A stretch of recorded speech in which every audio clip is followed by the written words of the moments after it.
amis de la vérité, et vous aussi les autres, soyez les bienvenus. Dans cette nouvelle vidéo, nous allons examiner ce que la Bible nous dit sur le libre arbitre. Allez, c'est parti!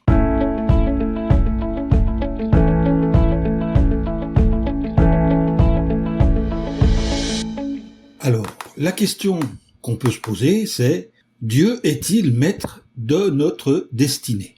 Laissons la Bible répondre. Déjà, on peut dire que Dieu nous honore en nous donnant le libre arbitre, la capacité de prendre nos décisions. Ni Dieu, ni le destin ne déterminent à l'avance ce que nous faisons. Alors, que dit la Bible à ce sujet? La Bible nous dit que Dieu a créé les humains à son image, selon Genèse, chapitre 1, verset 26. Contrairement aux animaux, qui agissent principalement par instinct, nous ressemblons au Créateur. Nous pouvons manifester des qualités telles que l'amour ou la justice. Et comme lui, nous possédons le libre arbitre. Nous décidons dans une large mesure de ce que sera notre avenir.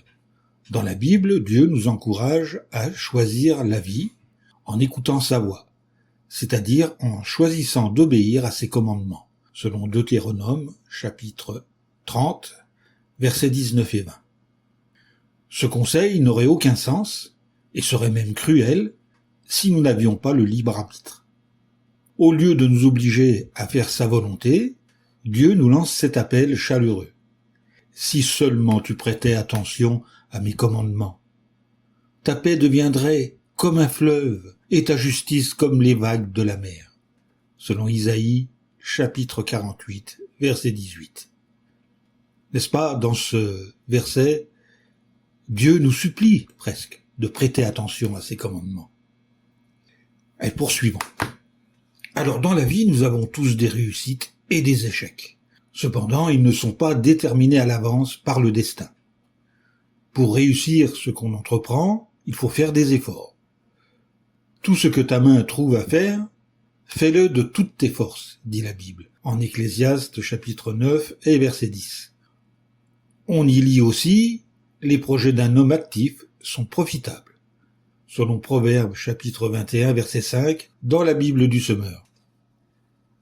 Le libre arbitre est un précieux cadeau de Dieu.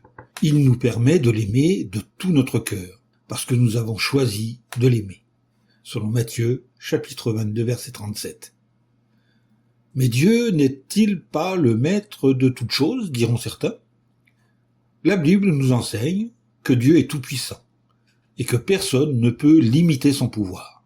Vous pouvez lire les textes de Job, chapitre 37, verset 23, ou encore Isaïe, chapitre 40, verset 26. Cependant, Dieu n'utilise pas sa puissance pour tout maîtriser. Par exemple, la Bible dit que Dieu s'est retenu d'intervenir contre l'empire de Babylone, un ennemi de son peuple. En Isaïe, chapitre 42, verset 14, selon la Bible en français courant. Pareillement, Dieu choisit pour l'instant de tolérer ceux qui utilisent leur libre arbitre pour faire du mal aux autres. Mais Dieu ne laissera pas faire indéfiniment, selon le psaume, chapitre 37, versets 10 et 11. Voilà, cette courte vidéo est terminée, et je vous dis à bientôt pour un nouveau sujet.